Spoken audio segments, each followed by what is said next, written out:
साहब सुनाओ मदीने का कोई वाकया। पहली तो गल अल्लाह करीम का करम है कि अल्लाह ने अपने सोहे हबीब के सदके अल्हम्दुलिल्लाह तुहाडे नाल फिर दोबारा मुलाकात करवाती।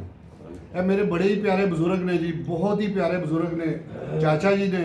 अल्लाह पाक इन्होंने सलामत रखे, अल्लाह पाक इन्होंने सेहत वाली तंदुरुस्ती वाली लंबी जिंदगी दे।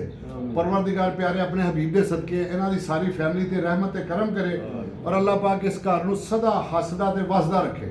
इन्होंने सेहत वाली ते तंदुरुस्ती वाली लंबी जिंदगी दे, इन्हां दे रिज़क विच, जान विच, माल विच बरकतां देवे परवरदिगार। ते बुजुर्ग कह रहे ने कोई उथों दा वाकया सुनाओ, तो अल्हम्दुलिल्लाह अल्लाह पाक ने अगर कट्ठा कर ही दिता है तो मैं इंशाअल्लाह तुहानूं सुनाना एक बड़ा प्यारा जिहा वाकया। मदीना पाक और मक्का पाक दे वाकयात चाचा जी अल्लाह पाक तुहानूं भी बड़ी दफ़ा लैके गया है। अल्लाह करीम दा तुहाडे ते भी बड़ा करम है। वाकयात ते तुहाडे कोल भी होने ने ना, बड़े बड़े प्यारे वाकयात होंगे। बुजुर्ग जे फिर तुसीं इलम रखन वाले जे, तहकीक करन वाले जे।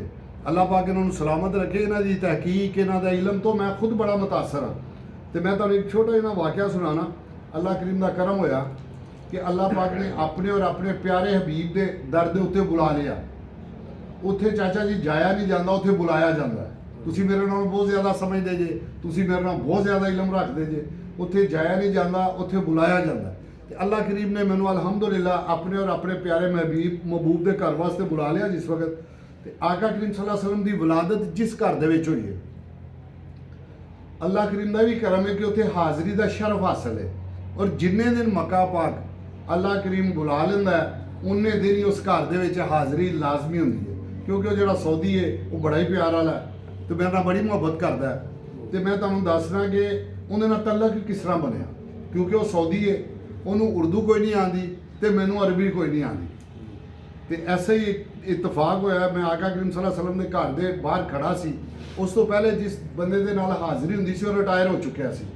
हुण असबाब कोई नहीं सी तो वसीला कोई नहीं सी। ते आका करीम सल्लल्लाहु अलैहि वसल्लम दी बारगाह च इल्तिजा की कि आका करीम क्या इस घर दे विच अज आन दा शरफ नहीं मिलेगा, मैनूं दावत नहीं दिओगे। उन्हें सोच रहा कि एक बंगाली अंदरों निकलिया है। उन्होंने मैं पूछा, मैं कहा यार इत्थों दा इंचार्ज कौन है? तो कहते शेख यूसुफ है। मैं कहा यार उनका नंबर ही दे दे। तो कहता मैं तो नहीं नंबर दे सकता, मैनूं इजाजत नहीं। तो मैं कहा यार कोई ऐसा दस कि मैनूं नंबर किस तरह मिलेगा? वो कहता नाल अरबी बैठे ने, वो किताबां वगैरह देंदे ने, तो उन्होंने कोलों नंबर ले लो। मैं चाचा जी उन्होंने कोलों नंबर मंगया तो अल्लाह करीम का करम होया, उन्होंने मैनूं नंबर दे दिता। हुण नंबर जिस वक्त दिता मैं अरबी तो गल ही नहीं सी कर सकता। मैं अपने दोस्त नूं फोन किया, मैं कहा यार नंबर मिल गया जिहड़े इंचार्ज ने, तो यार तू इस तरह कर कि तू उन्होंने फोन दे ना गल कर, तो उन्होंने कोलों टाइम लै, मैं उन्होंने अंदर जिहड़ा ना हाज़री वास्ते जाना चाहते। उन्होंने फोन कर दिता। उन्हें फोन किया तो उन्हें कहा कोई अशफाक नाम का बंदा है, पाकिस्तान तो आया तो तुहाडे वास्ते हदिया लैके आया, गिफ्ट लैके आया। उन्हें कहा फेम अशफाक। कौन अशफाक? मैं नहीं जानता किसी अशफाक में। उन्हें कहा मैनूं नहीं पता, लेकिन वो तुहाडे वास्ते कोई हदिया लैके आया तो वह हदिया वसूल कर लो। वो कहता कौन है, कित्थों आया है, मैं नहीं जानता। इस तरह के मामलात कर रहा है, लेकिन फिर भी उन्हें मेहरबानी कि उन्हें 5 बजे का टाइम दे दिया। तो चाचा जी अल्लाह करीम का करम है। अल्लाह पाक जिस वक्त मैंने उस घर वास्ते बुला लेंदा ना, तो लोग उत्थों समान लैके आते हैं। मेरे अल्लाह करीम का करे कि मैं इत्थों समान लैके जाना, मैं इत्थों गिफ्ट लैके जाना, किसी मक्का पाक वाले नूं देता, मदीना पाक वाले नूं देता। लकड़ी के बड़े बड़े खूबसूरत मेरे को गिफ्ट सन। मैं कहा चलो इन्होंने गिफ्ट देने आ, इस तरह तलक बनेगा तो असबाब पैदा हो जाए। 5 बजे का टाइम हो गया। 5 बजे उस शेख यूसुफ ने अपने मुलाजमान फोन किया, क्योंकि इंचार्ज हो कि इस तरह कोई मेहमान ने, वो 5 बजे आएंगे, अगर मैं लेट भी हो गया तो उन्होंने अंदर बिठा लेना। अल्हम्दुलिल्लाह 5 बज गए, बाहर खड़े सन तो अंदरों उनका मुलाजम आए।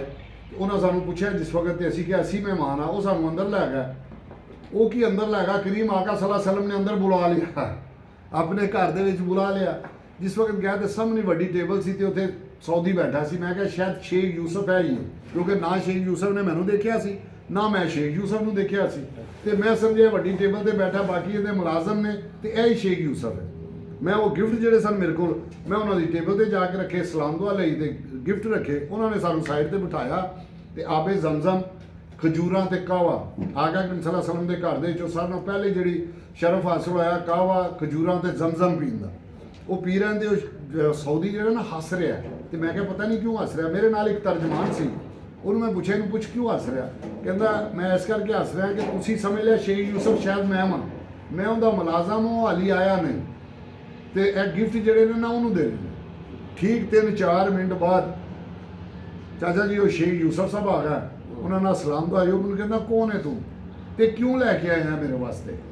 ਮੈਂ ਨਾ ਤੈਨੂੰ ਜਾਣਨਾ ਨਾ ਤੂੰ ਮੈਨੂੰ ਜਾਣਨਾ, ਤੇ ਤੂੰ ਇਹ ਕਿਉਂ ਲੈ ਕੇ ਆਇਆ? ਮੈਂ ਕਿਹਾ ਮੇਰੇ ਦਿਲ ਦੀ ਹੁਬ ਸੀ, ਮੇਰੀ ਮੁਹੱਬਤ ਸੀ, ਮੇਰੇ ਪਿਆਰੇ ਕਰੀਮ ਆਕਾ ਸੱਲੱਲਾਹੁ ਅਲੈਹਿ ਵਸੱਲਮ ਦੇ ਘਰ 'ਚ ਤੁਹਾਡੀ ਡਿਊਟੀ ਹੈ, ਤੇ ਮੇਰਾ ਦਿਲ ਕਰਦਾ ਸੀ ਕਿ ਇਸ ਘਰ ਜਾਵਾਂ ਤੇ ਮੈਂ ਕਦੀ ਖਾਲੀ ਨਾ ਜਾਵਾਂ, ਤੇ ਮੈਂ ਇਸ ਕਰਕੇ ਲੈ ਕੇ ਆਇਆ। ਉਹਨੇ ਬਹਰਾਲ ਉਹ ਮੇਰੇ ਗਿਫਟ ਕਬੂਲ ਕੀਤੇ, ਬੜੀ ਮੁਹੱਬਤ ਕੀਤੀ, ਖਿਦਮਤ ਕੀਤੀ, ਚਾਹ ਕਾਵਾ ਜ਼ਮਜ਼ਮ, ਨਮਾਜ਼ ਪੜ੍ਹੀ ਜ਼ੋਰ ਦੀ ਉੱਥੇ। ਉਸ ਤੋਂ ਬਾਅਦ ਉਹਨੂੰ ਸੋਚੀ ਪੈ ਗਿਆ ਤੇ ਮੈਨੂੰ ਕਹਿ ਰਿਹਾ ਕਿ ਯਾਰ ਤੂੰ ਤੇ ਮੇਰੇ ਵਾਸਤੇ ਗਿਫਟ ਲੈ ਕੇ ਆਇਆ, ਹੁਣ ਮੈਨੂੰ ਸਮਝ ਨਹੀਂ ਆ ਰਹੀ ਕਿ ਮੈਂ ਤੈਨੂੰ ਕੀ ਦੇਵਾਂ। ਮੈਂ ਕਿਹਾ ਜਿੰਨਾ ਕੁ ਤੁਸੀਂ ਪਿਆਰ ਦੇਤਾ ਮੇਰੇ ਵਾਸਤੇ ਇਹੀ ਕਾਫੀ ਹੈ। ਫਿਰ ਉਹਨੇ ਇੱਕ ਛੋਟਾ ਜਿਹਾ ਬੜਾ ਹੀ ਪਿਆਰਾ ਕੁਰਾਨ ਜੀ ਲਾਇਬ੍ਰੇਰੀ ਚੋਂ, ਕਿਉਂਕਿ ਤੁਹਾਨੂੰ ਤੇ ਪਤਾ ਉਹ ਲਾਇਬ੍ਰੇਰੀ ਹੈ ਇਸ ਵਕਤ, ਲਾਇਬ੍ਰੇਰੀ ਚੋਂ ਉਹਨੇ ਬੜਾ ਹੀ ਛੋਟਾ ਜਿਹਾ ਬੜਾ ਹੀ ਪਿਆਰਾ ਕੁਰਾਨ ਜੀ ਕਹਿੰਦਾ ਮੇਰੇ ਲੋ ਇਹ ਹਦੀਆ ਲੈ ਕੇ ਜਾ। ਤੇ ਮੈਂ ਕਿਹਾ ਇਸ ਤੋਂ ਖੂਬਸੂਰਤ ਹਦੀਆ ਤੇ ਸ਼ਾਇਦ ਮੈਨੂੰ ਜ਼ਿੰਦਗੀ 'ਚ ਮਿਲ ਵੀ ਨਾ ਸਕੇ, ਤੇ ਮਿਲੇ ਵੀ ਕਿੱਥੋਂ? ਮੇਰੇ ਪਿਆਰੇ ਕਰੀਮ ਆਕਾ ਸੱਲੱਲਾਹੁ ਅਲੈਹਿ ਵਸੱਲਮ ਦੇ ਘਰ ਦੇ ਵਿੱਚੋਂ। ਇਹ ਚਾਚਾ ਜੀ ਬੜਾ ਪਿਆਰਾ, ਪਹਿਲੀ ਵਾਰੀ ਜਦੋਂ ਹਾਜ਼ਰੀ ਹੋਈ ਨਾ, ਇਹ ਵਾਕਿਆ ਮੈਂ ਤੁਹਾਨੂੰ ਸੁਣਾ ਰਿਹਾ ਕਿ ਅੱਲਾਹ ਪਾਕ ਨੇ ਉੱਥੇ ਇੱਕ ਗਿਫਟ ਦਿੱਤਾ ਜਿਹੜਾ ਮੇਰੇ ਘਰ ਦੇ ਵਿੱਚ ਇਸ ਵਕਤ ਮੌਜੂਦ ਹੈ। ਉਹਨੂੰ ਮੈਂ ਬੜਾ ਖੂਬਸੂਰਤ ਇੱਕ ਫਰੇਮ ਕਰਵਾ ਕੇ ਤੇ ਦੀਵਾਰ ਦੇ ਨਾਲ ਲਾਇਆ। ਅੱਲਾਹ ਪਾਕ ਸਭ ਨੂੰ ਆਪਣੀ ਹਿਫਜ਼ੋ ਮਾਨ 'ਚ ਰੱਖੇ, ਤੇ ਅੱਲਾਹ ਪਾਕ ਜਿਹੜਾ ਸਾਡੀ ਇਹ ਵੀਡੀਓ ਦੇਖ ਰਿਹਾ, ਅੱਲਾਹ ਪਾਕ ਉਹਦੇ ਤੇ ਵੀ ਰਹਿਮਤ ਕਰੇ, ਤੇ ਅੱਲਾਹ ਪਾਕ